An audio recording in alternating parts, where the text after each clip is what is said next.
I'm showing a national vacancy rate around 10.3%, just, really close to what it was in 2024. The new supply has been a challenge, and, this varies by market, but new supply has been elevated, not what we were seeing in 2018, 2019, 2020, that cycle, but it's there. And it is impacting operations, but I do see that coming down, right? So we're seeing this across pretty much every property type, so there's no construction in retail or office.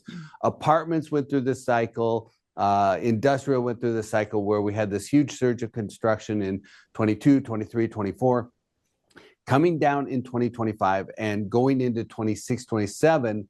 I see it dropping off pretty substantially. And there's a few reasons for that.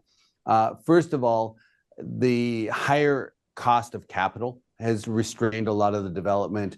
On top of that, you have higher labor costs, labor shortages, not enough construction workers, and then you have the cost of materials, which have been on the upswing.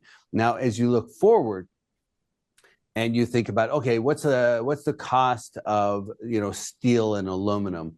Well, the prices are already going up in reflection of threatened tariffs, right? If we put 25% tariff on steel and aluminum, it's going to drive up those construction costs on the facilities.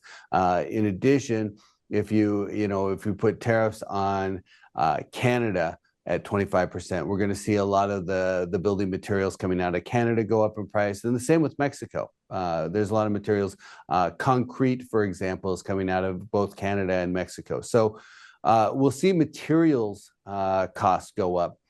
You have labor supply challenges. We still have more job openings today than we have people looking for work. And construction in particular is more vulnerable to things like tighter immigration control. So roughly 35% of construction workers are legal construction workers here legally are foreign born.